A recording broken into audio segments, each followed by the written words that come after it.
11টা বেলা সিটাগাংতে আইসে মনে করেন, ব্যাগ ট্যাগ আছে লগে, এই ব্যাগ ট্যাগ লইয়া শশীদল নাম শহরে দেখে যে হুদা একটা রিক্সাওয়ালা এখন জিজ্ঞাসে যাইবিনি রে, কয় না হুইতালায় টেবিলে শশীদল হুইতালাইব। এটা কি শশীদল তার হুতনের জায়গা? হ্যাঁ বলেন যারা ব্যাগ ট্যাগ লইয়াছি তুই শশীদল হুতি ভাগ্য ঘুমান দুজনে ল যাই যায় কাও না শৈলে দিলে না, তার শৈলে দেয় না, তে হুইতালাইব। তা হ্যাঁ বাড়াই কইছে যা তোরে কিছু বাড়াই দেব। বাড়াই দিলে কত দিবেন? না হইলে 200 টাকা দিবেন, ভাড়া হইলো 20 টাকা। এখন হ্যাঁ তো দাপ মারছে কখনো কাউ 200 গীতা কইয়া গেছে না, গেছি নিয়ে আমি 200 দিয়ে। 5টা রিক্সাওয়ালা থাকলে ভাড়া একরকম, আপনারা না পারে কুলো লইয়ালায়। আর যখন দেখছে যে আর রিক্সাওয়ালা নেই মাত্র একটা, তে মশা দিয়া বইয়ালায়। তো আমরা কোন জায়গাটা বালা কর হ্যাগুল দিয়া খেত বেছুন না, খেত কুবাই না বেড়া কস কাটতে কাটতে আরেকবার খেত ঢুকালা। রিক্সাওয়ালা একটা থাকলে মশা দিয়া বইয়ালা। এবারে ফেজ বেছুন না বেড়ায়, সারা বাজারও যখন চাইছে ফেজ আছে নিয়া, কটা পুরা বাজার চুক্তি যেহেতু ফেজ নাই, এবারে ধুম ধরে বইয়া রয়েছে। আরেকবার কয় ফেজ আছে নিও, কয় না থাকলেও বেসন যেত না, থাকলেও বেসন যেত না, কাঁচামাল এটি বুঝি থাকলে বেসন যেত না। হ্যাঁ বেড়ায় হুনছে বেড়ার মাইয়ার বিয়া, সুতরাং যত কইয়া তো নিব, পুরা বাজার চুক্তি কোনো ফেজ নাই, ঠিক কিনা কর? আমরা কি মুসলমান রয়েছি আব্বা? আমরা কি আব্বা মুসলমান রয়েছি? তোর 30 টাকা কিনা 40 টাকা বেচলেও তো কেজি 10 টাকা লাভ, তুই তো 2 টাকা লাভেও ফেজ বেচছ, আর অহন 200 টাকা কয় তুই বেচ 250 লাগিয়া বইয়া রইছ। আব্বা দুনিয়াটা কি দুনিয়া রইছে? কোন জায়গাটার ভিতরে ইসলাম আছে? কোন জায়গাটাতে ইসলাম আছে? ইসলাম আজকে বিদায় হয়ে গেছে, আমরা বিদায় করে দিছি ইসলাম। ডাক্তার আমি অনেক ডাক্তার চিনি যারা এখনো ফ্রি চিকিৎসা করে। আমি অনেক ডাক্তার চিনি, আমার চাচাতো ভাই একটা ডাক্তার, আমার ছোট ভাইরা একজন ডাক্তার। আমি তাদেরকে দেখেছি যে তারা অনেক এমনও গরিব অসহায় রুগী আসলে আমাদের পরিবারের পক্ষ থেকে কথা আছে যে অসহায় রুগী আসলে ফ্রি চিকিৎসা করবা, অযথা কোনো টেস্ট দিয়া ওই কমিশন খাওয়ার দরকার নাই। আর আজকে দেখেন বাংলাদেশে এমন ডাক্তারও আছে, MBBS ডাক্তারকে ফাঁস করে সেটা গিয়ে সেটা একটা ইয়া দিয়ালে ক্লিনিক দিয়ালাইছে। অনেক জায়গা তো আমি ফিসাব মানুষ হিসাবে অনেক জায়গাতে আমার আবার দোয়ার লাগিয়া নেয়। তো আমি কই ভাই ডাক্তার সাহেব আপনি এখনো ইয়ে ক্লিনিক দিছেন, এখনো আপনি কেমনে কিতা করবেন? এখনো লোকে আছে রাস্তাঘাট হয়তো উন্নত না, আপনি এই ক্লিনিক দিয়া কেমনে লাভ করবেন? বিল্ডিং ভাড়া কত? কই বিল্ডিং ভাড়া 2 লাখ। তবে আনুষঙ্গিক আরো কত? আছে না, কারেন্ট বিল আছে, আয়া ফায়া, তারপরে কি অ্যাম্বুলেন্স ড্রাইভার সব মিলিয়েছিল 1.3 লাখ খরচ। তবে কি 1.3 লাখ মাসে খরচ, তো 4-5 লাখ টাকা কামাই করলেন আপনি, 2টা পয়সা বাইক নিতেন, তা আপনি এত টাকা খরচ করে আপনি এই হাসপাতাল দিচ্ছেন, লাভ পাইবেন কেমনে? এবার আমার দিকে আইস দিয়া কয় যে হুজুর টেনশন করেন না, আল্লাহ আল্লাহ কইরা যদি 20টা সিজার ধরতাম ফাটি। কয়টা সিজার? তো প্রতি সিজার 25,000 কইরা, তো 25 দোকানে 5 লাখ, তো 3 লাখ খরচ গেল। কোথায় কত কথা কয় না কেটে বুঝলাম না কিছু, কয় লাখ? আচ্ছা এবার আপনার বিবেকের কাছে প্রশ্ন, বেহতেরা মানুষ আমরা রেগুলার নাই, সব সংগ্রামের বছর মারা গেছে, পুরো বাংলাদেশে বেহতার নাই, যেটি বেহতার আছি সেইটি আমরা এখন বেহতার বানাই লেখি আছে। এবার আপনার বিবেকের কাছে প্রশ্ন, 5 লাখ টাকা 20টা সিজার ধরতে পারলে তার হিসাব হলো 5 লাখ। আচ্ছা তার এই ক্লিনিকের ভিতরে কেউ যদি বাচ্চা হইতো বিল্লা বেডি লইয়া যায়, মহিলা লইয়া যায় যে আমার বাচ্চা হইব, আমি আমার মহিলারে লইয়া আইতে আসি, আমার বউরে লইয়া আইতে আসি, আপনার আর কি ধারণা তার হাসপাতালও কি নর্মাল ডেলিভারি হইব না সিজার লাগবো? ওইয়া যাইকে তো লইলে ওতে থামাই লইব,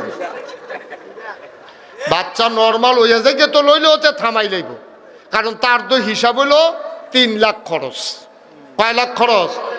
3 লাখ খরচ। তে তো নর্মাল ডেলিভারি করতো না।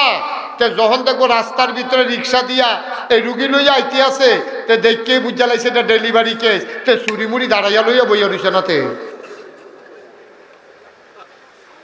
ডাক্তার নামের কসাই, এই জন্য ডাক্তার বানানো হয় নাই। একটা আব্বা আম্মার অনেক বড় স্বপ্ন থাকে একটা ডাক্তার নিয়ে, ঠিক কিনা বলো? যে আমার সন্তান মানুষের মতো মানুষ হবে, গরিব অসহায়ের চিকিৎসা করবে, এই জন্য অনেক কষ্ট করে ডাক্তার বানায়। আর আমার দেশের ডাক্তাররা সেবা বাদ দিয়া এখন কসাইগিরি শুরু হয়েছে। নাউজুবিল্লাহ কন্যা কেন? জোরে কন্যা নাউজুবিল্লাহ। এখন আর নর্মাল ডেলিভারি কোনো ক্লিনিকের ভিতরে হয় না, খুব রেয়ার, এক্সেপশনাল কেস। আমার জানা মতো নর্মাল ডেলিভারি এখন উঠতেই গেছে গা, বিদায় বিদায়। শুধু আপনার এই সিজার সিজার সিজার, ওই যে হিসাবটা হলো, হিসাবটা তো হলো, সিজার লাগে না, সিজার লাগায়, ঠিক কিনা কও?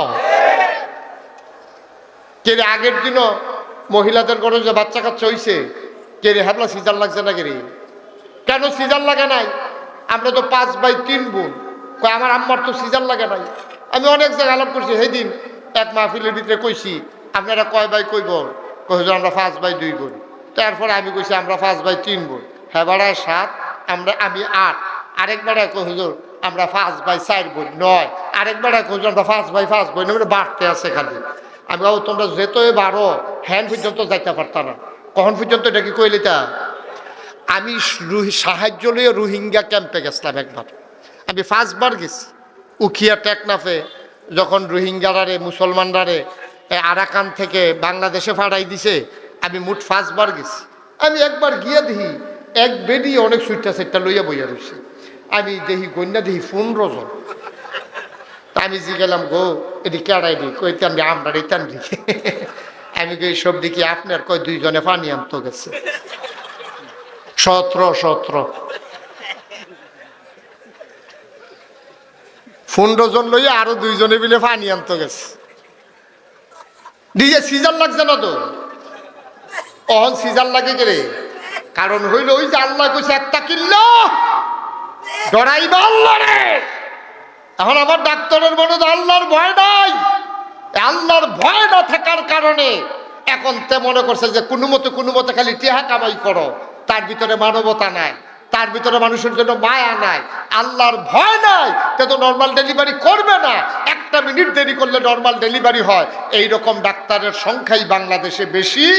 আর যারা ওই আনন্দের সাথে খুশি মনে টাকা সেবামূলক মনোভাব নিয়ে করে, এটি বংশাবলী মানুষ ছাড়া খুব কম পাওয়া যায়, ঠিক কিনা কর? আপনি ইঞ্জিনিয়ার দেখেন, তার মনে তো আল্লাহর ভয় নাই, তে ফাইল আটকাইয়া ঘুষ খায়। তে যদি চিন্তা করতো আমি যে ফাইল আটকাইয়া ঘুষ খাইতাছি, কেউ দেহুক আর না দেহুক একজন দেখে, তিনি কে? তো ফাইল আটকাইয়া ঘুষ খাইতে পারলো না। ওই একটা আয়াত, আমি এই জন্য বলি পুরা কোরআন শরীফ দরকার নাই, এই একটা আয়াত যদি কেউ আমল করতো, যে যেই জায়গাতে আছে, যে যেই জায়গাতে আছে, ফিসাবের জায়গাত, মুরিদের জায়গাত, ইমামের জায়গাত, মুসল্লির জায়গাত, কন্ট্রাক্টরের জায়গাত, রাস্তাওয়ালা রাস্তার জায়গাত, তারপরে আপনার গিয়ে ডাক্তারের জায়গাত, ইঞ্জিনিয়ারের জায়গাত, সবাই যদি যার যার জায়গা থেকে এই আয়াতটা শুধু ভয় পাইতো, ইয়া আইয়ুহান নবী ইত্তাকিল্লাহ, তুমি ডরাইবা আল্লাহরে, তাইলে আমার বাংলা কাগজে পত্রে নয়, প্রকৃত অর্থে আমার বাংলা সোনার বাংলা হতো, ঠিক কিনা? আল্লাহর ভয় নাই। আল্লাহর ভয় আজকে বিদায় হয়ে গেছে। আল্লাহ আমাদেরকে হেফাজত করুক, সবাই কোন আমিন। আচ্ছা, কয়টা জিনিস না? মাশাআল্লাহ সচেতন। আমি তো বলছি ঘুমাইলেছিলাম পুরো হোসাক দি আপনারা। কয়টা না? আর এই 3টা কামলের লাগানোর লেগে না কয়টা না? একটা। এই একটা কই আসার সিয়ে হন বাহি 3টা হন কয়াম। আজ যেমন আছে ফজরের আজানও দিতে পারে। রাজি নিও কি কইলে তা? এবার জায়গা মনে করে কি বিপদে পড়লাম রে বাজ্ঞানো বইয়া। বিপদ? আরে না, সিফা দিয়ে বইয়া তো বিপদ কি কেন? মার হাবা কর, যেরকম মার হাবা। তাইলে 3টা ট্যাবলেট খাইতে হইলে যে পানিটা লাগবে এটা এখন কইলাম। এখন কয়টা জিনিস? 1 নম্বরে আকল। 1 নম্বরে কি? আল্লাহ যে 3টা জিনিস দিছে এর ভিতরে 1 নম্বর হলো আকল। যে আকল কাজে লাগাইছে তার কোরআন হাদিস লাগতো না, ফিরসা বুজুর লাগতো না, কিচ্ছু লাগতো না, খালি বিবেকটার যদি কাজও লাগায়। এই জন্য বাসের পিছনে দেখবেন, গাড়ির পিছনে দেখবেন লেখা থাকে বিবেক সর্বোচ্চ আদালত। বিবেক হচ্ছে সর্বোচ্চ। আপনার বিবেকটা কামও লাগান না তো কি ফিরসাবে আপনি কি তা করবো? আপনার মেল দরবারের দরকার কি? আপনার সর্দারের দরকার কি? কেস মামলার দরকার কি? অ্যাডভোকেট দরকার কি? আপনার জজ হাকিমের দরকার কি? আপনি শুধু বিবেকটারে কাজে লাগান, তাইলে আপনার কেউ লাগবে না। ঠিক কিনা কর? মানে বিবেকটারে জিজ্ঞান, বিবেক রে আমি যে এই মিশা কথাটা কইতাছি হয়নি, তো বিবেক না হয় না, তো মিশা কথা কইবেন না। বিবেক, ও বিবেক, আমি যে নামাজ ছাড়তে আসি রে হয়নি, তো বিবেক কইব না না না না না না, নামাজ ছাড়ন যাইতো না, তো আপনি নামাজ ছাড়তেন না। বিবেক রে আপনি জিজ্ঞেসেন, বিবেক রে ও বিবেক, আমি যে সুদ খাই এটা ঠিক নেই, তো বিবেকে কইব আপনার হাজি সাহেব আপনি সুদ খান কেমনে, এটা কেমনে হয়? তখন এবারে আর সুদ খাইতে পারতো না। তাইলে বিবেকটা হচ্ছে সর্বোচ্চ আদালত, এটারে কয় আকল, বুঝ, বিবেচনা, ভালো মন্দ বুঝার ক্ষমতা। সুবহানাল্লাহ বলবেন না? এই বিবেক সাংঘাতিক জিনিস। পৃথিবীতে অনেক জিনিস আবিষ্কার হয়েছে। আপনার গায়ের রং কালা, আপনার কেমনে সুন্দর বানান যাবো এইরকম এই কসমেটিক্স বাড়িয়েছে। আপনি কালা মানুষ, আপনি দেখবেন ফকফকা সুন্দর, দেখবেন চেহারাটা সুন্দর হয়েছে, আত্রি কালা, ওই চেহারাকে বিকেল দিছে, আতো দিছে না। কি দেহে দুই রং। এরপরে আপনি দাঁতগুলো ওসানেসা, এরকম প্রযুক্তি বাড়িয়েছে। আপনি দাঁত এরকম কাফার বান্ধা রাখবেন, এরকম গুনা দিয়ে এরকম দেখবেন অনেকে বান্ধা রাখে, দেখবেন এটা কয়দিন পরে বান্ধা রাখলে এরপরে দেখবেন দাঁত সোজা হয়ে যায়। আপনার দাঁত ফাঁক, এটা আপনি বান্ধাইয়া দাঁত আপনি সোজা করে এই ফাঁক বন্ধ করে নেবেন। আপনার নাকটা চাপটা, আপনি প্লাস্টিক সার্জারি করে নাকটারে খাড়া বানাই নিতেন পারবেন। আপনার চোখটি গাতার, প্লাস্টিক সার্জারি করে আপনি অদল বদল করে আনতে পারবেন। আপনার চুল কুকলানো ফেসলাই গাথায় আপনি এটি স্ট্রেট করে ফেলতে পারবেন, সিল্কি বানাই ফেলতে পারবেন। অনেক প্রযুক্তি আছে, কিন্তু আমরা হগলে মিল্লা, আমি নাগাইশের হিসাব থেকে আরম্ভ করে আপনারা সহ সবাই মিল্লা যদি আমরা চিন্তা করি, একটা ব্যাক কল রে আহলোলা বানায় ফারামনি কত কটা দিই ফারামনি পারতাম। এটা আকলের অনেক দাম। আমার কুমিল্লা একটা বাসা আছে, আপনারা সবাই জানেন হয়তো। কুমিল্লা আমার একটা ঠিকানা আছে, কুমিল্লা রানীর বাজারের লগে। তো আমি সাধারণত কুমিল্লা শহরে থাকলে ওই হেই মসজিদ রাত নামাজ পড়ি, বড় মসজিদ সুন্দর। তো মসজিদের গেটের ভিতরে এই দুই সাইডে কিছু ভিক্ষুক আছে, ভিক্ষুক। তা আমার আবার একটা ভিক্ষুকের লগে খুব খাতির, তারে আমি সাহায্য সহযোগিতা একটু সবসময় করি। তার লগে আমার খাতির, তেও আমার লগে খাতির রাখে, তার কিছু লাগবো করে আমি খোঁজখবর লই।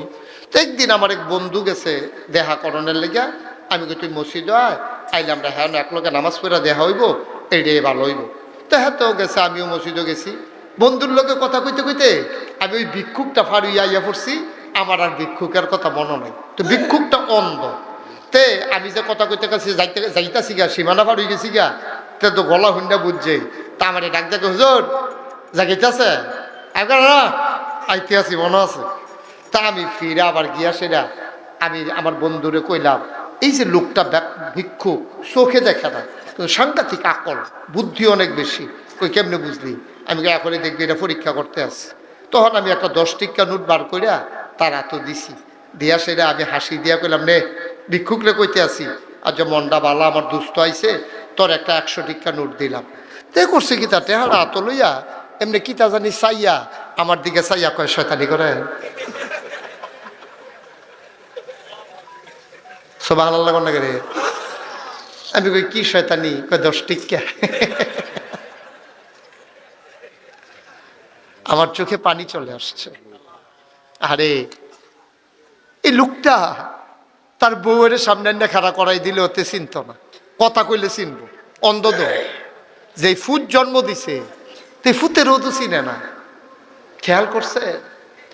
যেই মানুষটা 50 বছর বিবির সাথে সংসার করলো, তার বিবি কথা না বললে চিনে না, জন্ম দেওয়া সন্তান চিনে না, কিন্তু ঠিকই হাতে ধইরা বুইজা ফেলছে 10 টাকা না 100 টাকা।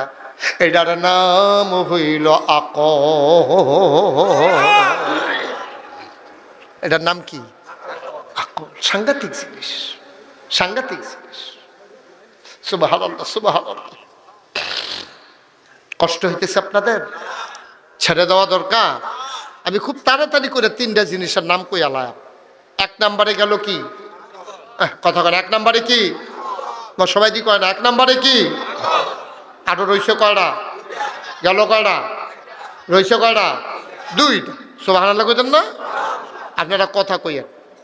আমি যে আপনারা যে বারবার জোর করে কথা কইতাছি, সেটার কিন্তু একটা কারণ আছে। কথা কইতে কইতে ঘুমাইতেন পারতেন না। আর আপনারা যদি দুম ধরে থাকে, মাহফিলের জায়গায় মাহফিল থাকবো, আপনি দেখবেন যে নাই, আপনি ঘুমাইলেইছেন, এর লাগে আমি আপনার কথা কয়, আপনার একটু জোর করে হইলেও কথা কইয়ার। জিনিস না কয়টা? জোরে হইল নি? জিনিস না কয়টা? গেল কয়টা? রইল কয়টা?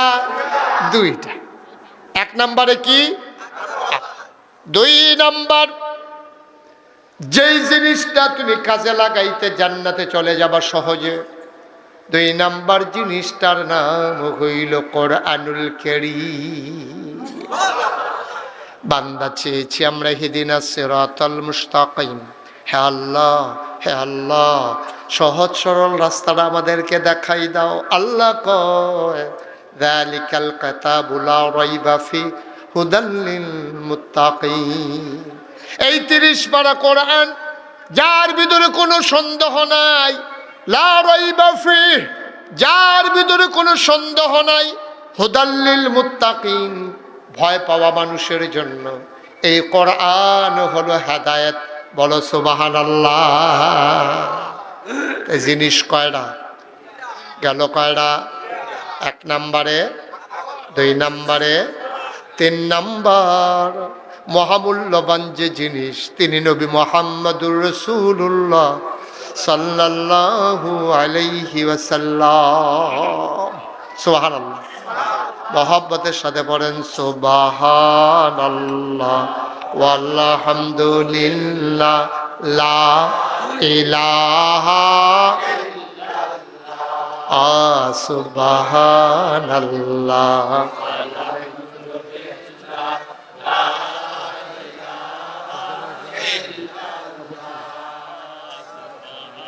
সুবহানাল্লাহ ওয়ালহামদুলিল্লাহ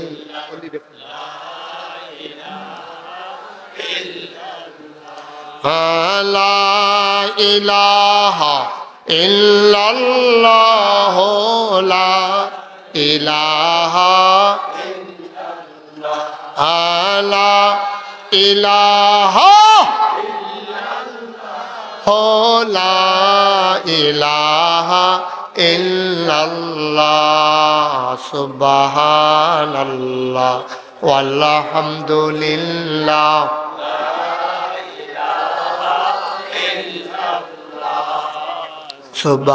সুবহানাল্লাহ ওয়ালহামদুলিল্লাহ।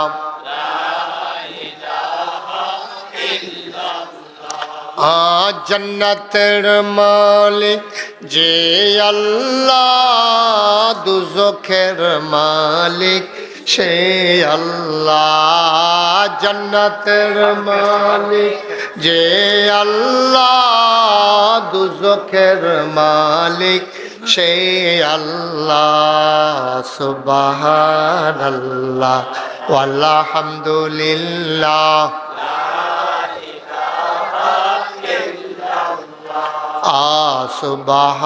সুবহানাল্লাহ।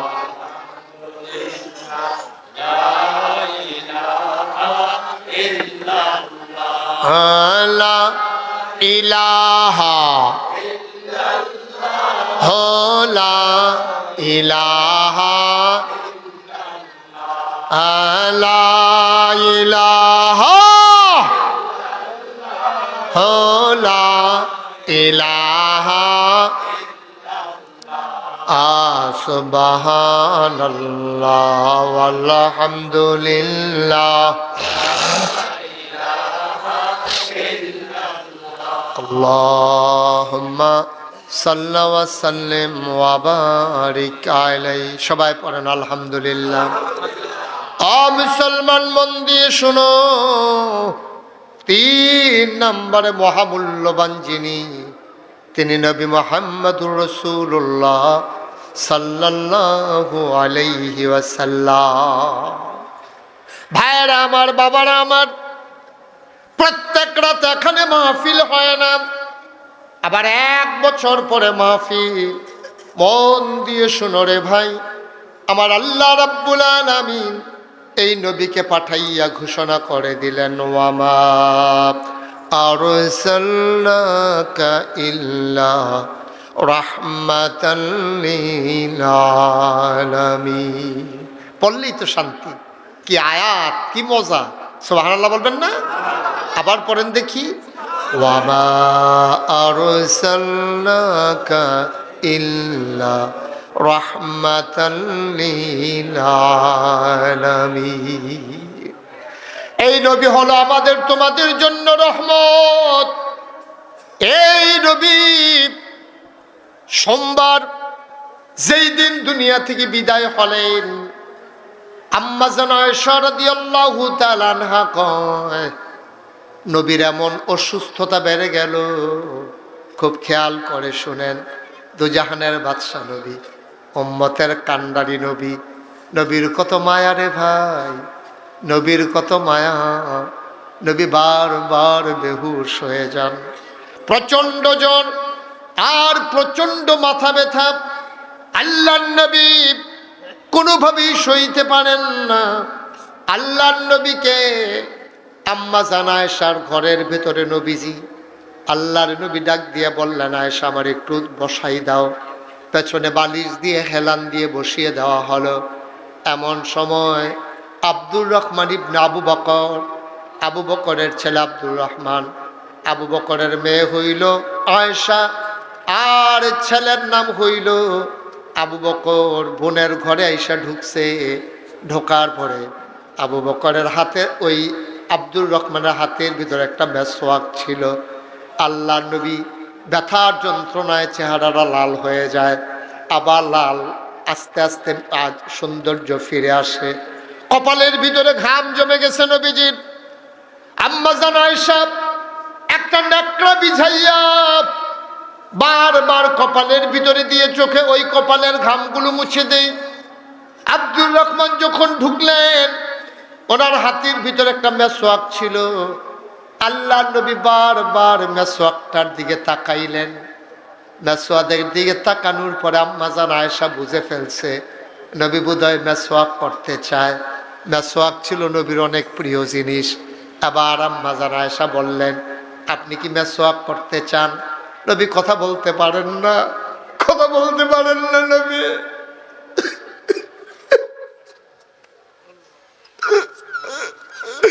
নবী কথা বলতে পারেন না, খিদা ব্যথা যন্ত্রণায় নবী ছটফট করতেছেন, চোখ বিবি পানি পড়ে, কপালে ঘাম জমে যায়। আল্লাহ নবী সইতে পারেন না। আম্মা জান আয়েশা যখন নবীর হাতে মেসওয়াক দিলেন, মেসওয়াকটা খুব শক্ত ছিল, শুকনা ছিল, নবী মেসওয়াক করতে পারছিলেন না। আম্মা জান আয়েশা নিজে চাবাইয়া মেসওয়াকটাকে নরম করে আবার নবীজির মুখে আম্মা জান আয়েশা নিজের হাতে মেসওয়াক করে দিলেন। মেসওয়াক করার পরে আল্লাহ নবী আকাশের দিকে তাকায়, বারবার উপরের দিকে তাকায়। আল্লাহ নবী ডাক দেয়া কয়, আয়েশা গো, ও আয়েশা, নামাজের জামাত কি দাঁড়িয়ে গেছে নাকি?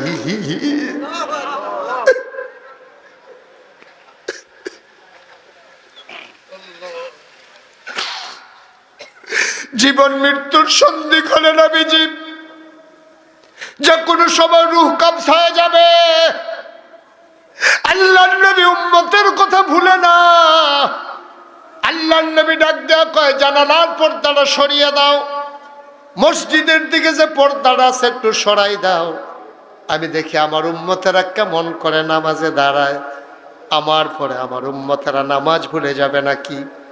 আমি কবরে চলে গেলে আমার উম্মতেরা আমাকে ভুলে যাবে নাকি? পর্দাটা সরাই দাও। নবীর পর্দা সরিয়ে দেওয়া হলো। মসজিদে নববীর ভিতরে মুসল্লিরা অপেক্ষা করতেছেন, নামাজ হবে, নবী কেন আসে না? রাত পার হয়ে যায়, রাত গভীর হয়ে যায়, নবী উঠতে পারেন না। উঠতে গেলেই আবার পরে যান।